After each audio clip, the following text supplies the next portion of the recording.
వచ్చాడు హీరో.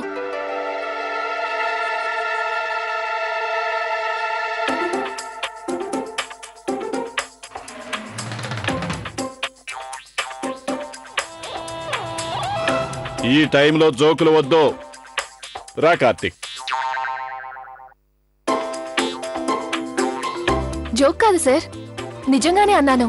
అయినా కార్తీక్ గారే కదా లవ్లీ రియల్ లైఫ్ హీరో. లవ్లీకి రియల్ లైఫ్ లో హీరోనే కానీ ఇక్కడ నాటకంలో డైలాగులు ఎవరు చెప్తారు? అది కాదు సార్, ఇప్పుడు లవ్లీ సీన్లే కదా హీరో చూస్తూ నిలబడాలంతే. అంతవరకు ఆ ప్లేస్ లో కార్తీక్ ని నిలబెట్టేద్దాం.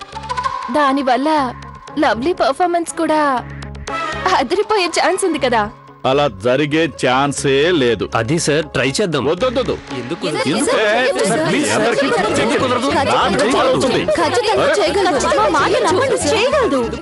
అయ్యో వద్దు శుక్లా గారు, నాకు అసలు యాక్టింగ్ తెలియదు. దయచేసి నన్ను వదిలేయండి ప్లీజ్. లేదు సార్, నేను ఇతనితో కలిసి రిహార్సల్ చేయలేను. ఐ మీన్ ఇదేం రిహార్సల్? అతనికి ఇష్టం లేనప్పుడు. పర్వాలేదు, అందరూ కోరుకుంటున్నారంటే నిలబడి చూడు.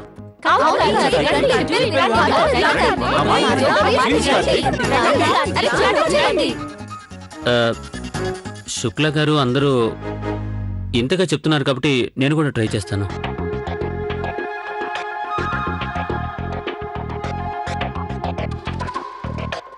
Very good. ఇలా ఇవ్వు, ఆ ఫైల్ ఎట్ ఇవ్వు. Best of luck lovely.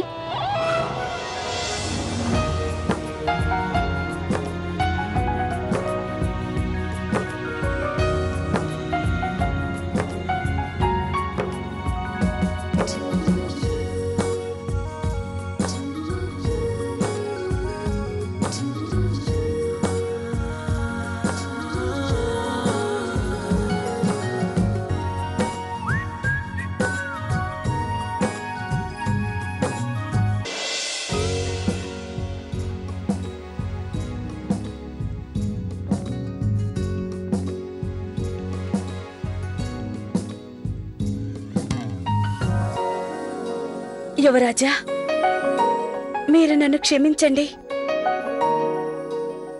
నేను మిమ్మల్ని ఇబ్బంది పెట్టాను, మీ మనసు బాధ పెట్టాను, మీ కళ్ళల్లో కన్నీరు తెప్పించాను. మేం మనస్ఫూర్తిగా ఒప్పుకుంటున్నాం, మేము మీ పట్ల తప్పు చేశామని. మాది ఒక విన్నపం.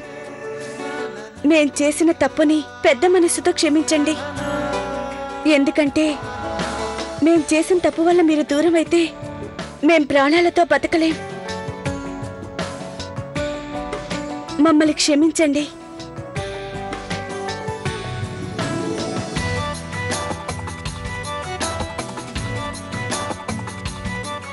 మీరు క్షమించానని చెప్పకపోతే ఈ దాసు మీ పాదాల చెంత తల బాదుకొని ప్రాణాలను వదిలేస్తుంది. మమ్మల్ని క్షమించండి.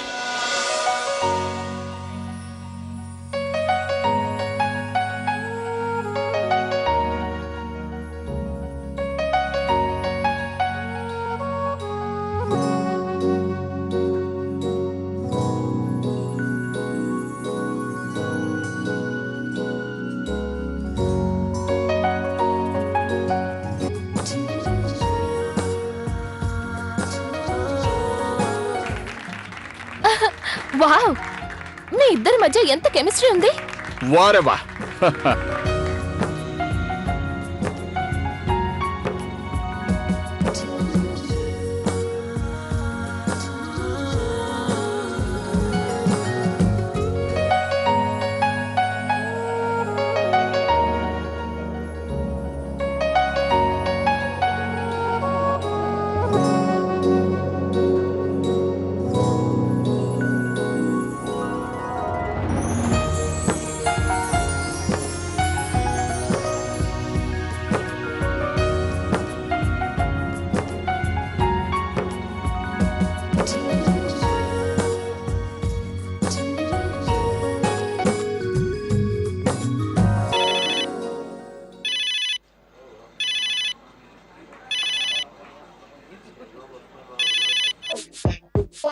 హలో. లవ్లీ, ఎక్కడున్నావు నువ్వు? మేమంతా ఎంతసేపు నుంచి వెయిట్ చేస్తున్నాం, మర్చిపోయావా? నేను మర్చిపోయాను. ఇవాళ త్వరగా వెళ్ళాలని. నువ్వెప్పుడు ఇలాగే చేస్తావు లవ్లీ. తారా, అదేంటంటే నా హీరో ఉన్నాడు కదా, అదే నాటకంలో హీరో.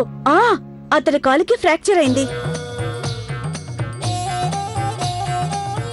తను చూడు, క్లోజ్ ఫ్రెండ్ కూడా అబద్ధం చెప్తుంది. ఇప్పుడేగా మొదలైంది, ఇంకా చూస్తూ ఉండండి ముందు ముందు ఎన్ని అబద్ధాలు చెప్తుందో. తారా, నువ్వు కోప్పడుకు. నేను నీ దగ్గరికి వెంటనే బయలుదేరుతున్నాను. Okay, bye.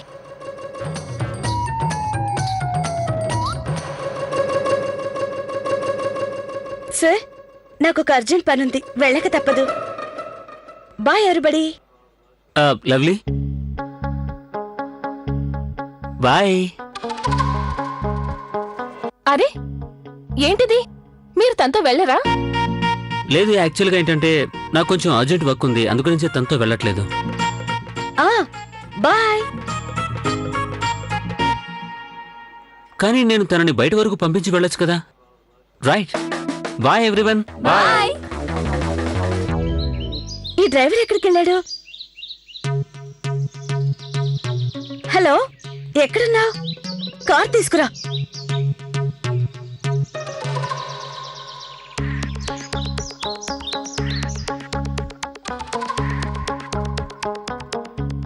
నువ్వు నన్ను ఎందుకులా చూస్తున్నావు? నిన్ను మళ్ళీ మళ్ళీ ఇలా అబద్ధాలు చెప్పేందుకు ఎంకరేజ్ చేసేదెవరు? నువ్వు నీ బెస్ట్ ఫ్రెండ్ కూడా అబద్ధం చెప్పావు. అదంతా నీకెందుకు? అయినా అది నా బెస్ట్ ఫ్రెండ్. నాకు నచ్చినట్టు తనతో ఉంటాను. నీకవన్నీ అర్థం కావు. హలో, ముందలా చూడడం మానే. ఓకే, నిన్నంతగా లోపల బాధ పెడుతున్న విషయం ఏంటి లవ్లీ? అది దాచేందుకే నువ్విలా మాటి మాటికి అబద్ధాలు చెప్తున్నావు. మాలతీదేవి, అలాంటప్పుడు నువ్వే సూటిగా చెప్పొచ్చుగా నా పనులని నన్నే చేసుకోమని. మీరు ఎలా అర్థం చేసుకున్నా నాకు అనవసరం. నీతో కలిసి 2-3 నిమిషాలు భోంచేయడం కూడా తప్పు.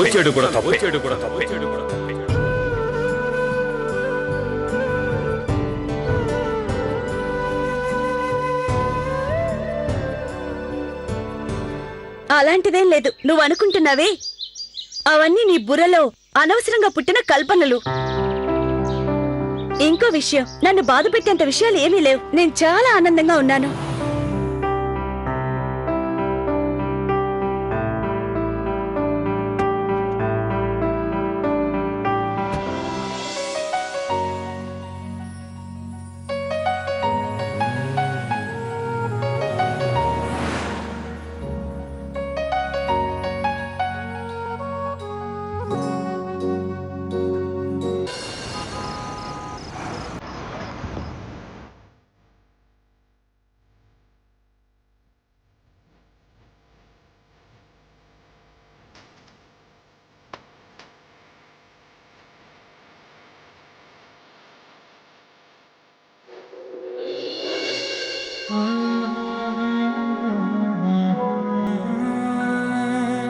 కార్తిక్, కార్తిక్, కార్తిక్.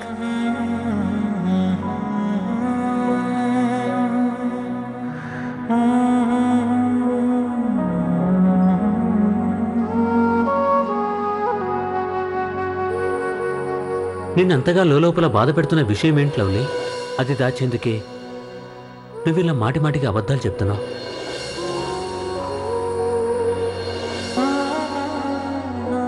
అవన్నీ నీ బుర్రలో అనవసరంగా పుట్టిన కల్పనలు. నన్ను బాధ పెట్టేంత విషయాలు ఏమీ లేవు. నేను చాలా ఆనందంగా ఉన్నాను.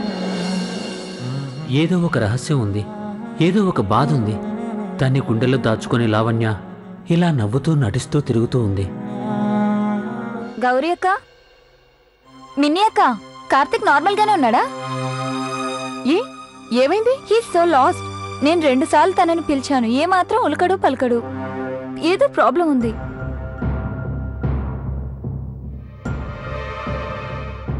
తను డిప్రెషన్ లో లేడు కదా? నువ్వేం టెన్షన్ పడకు, అలాంటిదేం ఉండదు. ఆయన సంగతి ఏంటో నేను చిటికలో తెలుసుకొని వస్తాను కదా.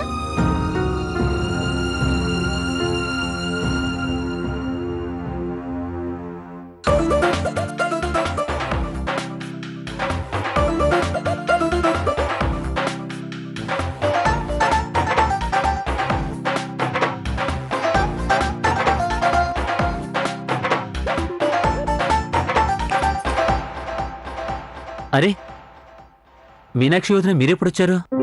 నేను గమనించనే లేదు. అది అంటే మీరు పైలోకాల్లో విహరిస్తున్నారు కదా, అందుకే. అసలున్నదున్నట్టు చెప్పు, ఏం జరిగింది? నిన్నింతగా ఆలోచనలో పడేసినా ఆ సంగతేంటో చెప్పు. అబ్బే అలాంటిదేం లేదు వదినా, నేను బానే ఉన్నాను. ఏ ఒక్క నిమిషం.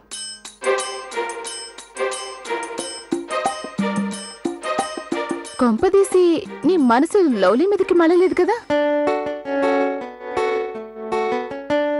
అలా ఎప్పటికి జరిగే ఛాన్సే లేదు వదినా, ఎప్పటికీ జరగదు. సరే చూద్దాం. నువ్వు చెప్పే మాటలకి నీ కంటి చూపులకి అస్సలు లింక్ కుదరడం లేదు. మీనాక్షి అక్క, వస్తున్నా.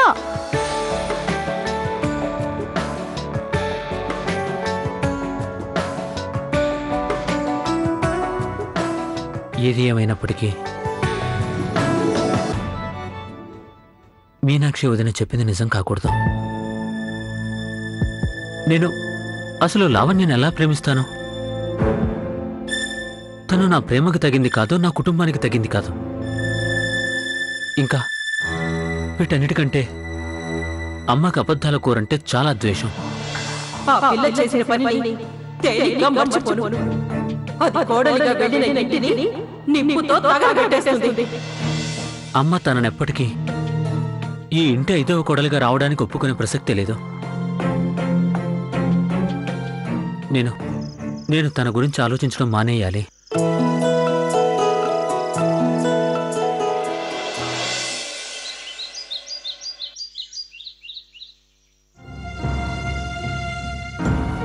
Good morning sir.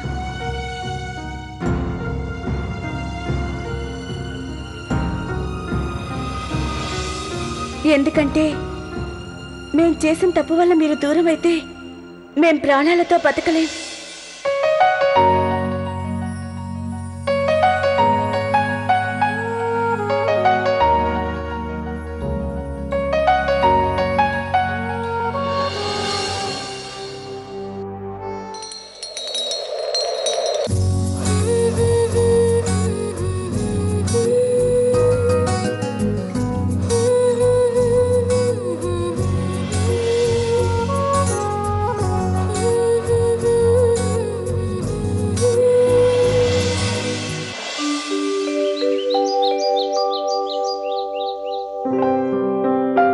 గౌరీ అక్క, పిల్లల క్యారియర్స్ కూడా తొందరగా పెట్టిస్తారా?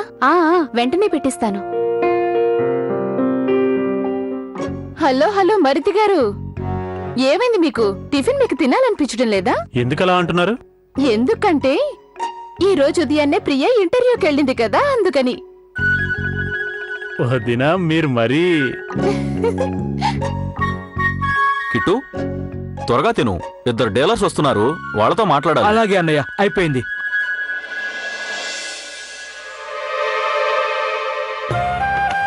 నా టిఫిన్ అయిపోయింది, నేను వెళ్ళొస్తాను. ఆది ఉంటాను, బాయ్.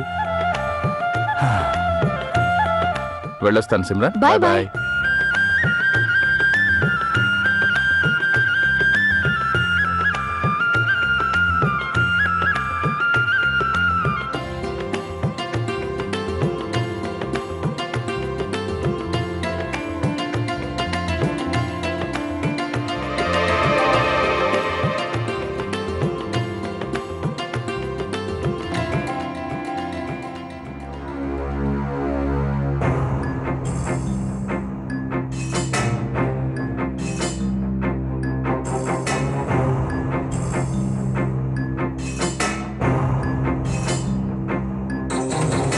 ఉమేష్, కిట్టు, శివ.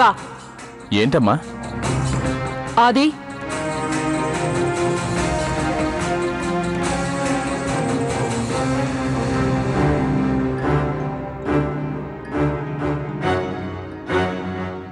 మాకు తెలుసు మీ అందరికీ కూడా మీ పనులను చూసుకోవడానికి టైం అవుతుందని. కానీ ఇంటినిలా అడ్డదిడ్డంగా చేశా.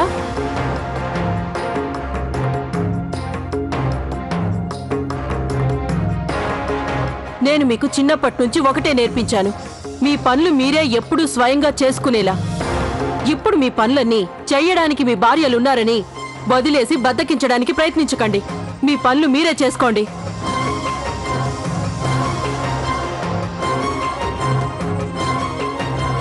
కిట్టు, నువ్వు టిఫిన్ ఎందుకు సగాలో వదిలేసొచ్చావు? అమ్మా అది షాప్కి నేను చిన్నప్పుడే నేర్పించాను నీకు, ఇలా కంచంలో భోజనం వదిలేయడం పాపంతో కూడుకున్న పని అని. వెళ్ళు.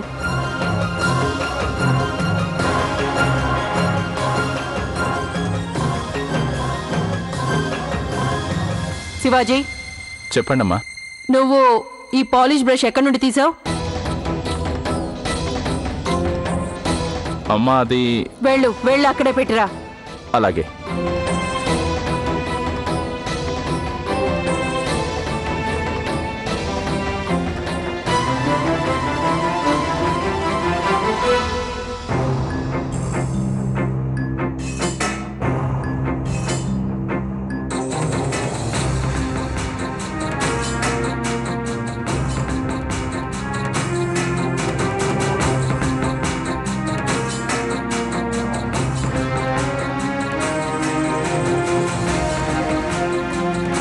అమ్మా నేను నా టిఫిన్ అంతా తినేశాను.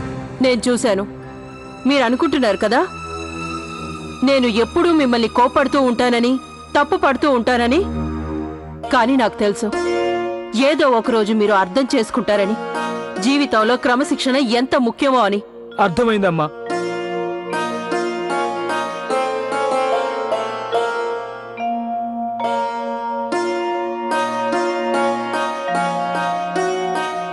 వెళ్ళండి. ఇక మీరు మీ పనులను చూసుకోండి. అలాగే అమ్మా. అలాగే అమ్మా. సరే అమ్మా. నమస్తే చెల్లెమ్మా. నమస్తే అన్నయ్య. మీరే చూశారుగా నారాయణ, మీ ఈ హిట్లర్ చెల్లెల గురించి మీ అభిప్రాయం? చూడు కౌశిక్, నువ్వు పదే పదే హిట్లర్ అని మా చెల్లెల్ని అవమానించకు. ఆ హిట్లర్ హాయిగా ఉన్న దేశాలను నాశనం చేశాడు. కానీ మా చెల్లెలు ఇంటిని బాగు చేస్తోంది. నువ్వు చాలా అదృష్టవంతుడివి మిత్రమా. ఎందుకంటే నీకు ఇంత మంచి మనిషి భార్యగా దొరికింది. లేదంటే నువ్వు, తను ఈ ఇంట్లో నీ 5 కొడుకులు కూడా 5 దేశాలు తిరుగుతూ ఉండాల్సొచ్చేది. నువ్వు చెప్పింది అక్షర సత్యం నారాయణ. నా కుటుంబం ఇంత బాగా కలివిడిగా ఒకే ఇంట్లో ఉన్నారంటే ఆ గొప్పతనం అంతా నా భార్య కౌసల్యాదేవిదే. చివరికి నేను చిన్న పొరపాటు చేసినా నన్ను కూడా వదిలిపెట్టదు. చూడు మిత్రమా, డాక్టర్ అయినా తనింట్లో వాళ్ళకి జబ్బు చేస్తే ఇంట్లో వాళ్ళకు కూడా చేదు మందులే ఇస్తాడు. బయట వాళ్ళకి ఎలా ఇస్తాడో అలాగే.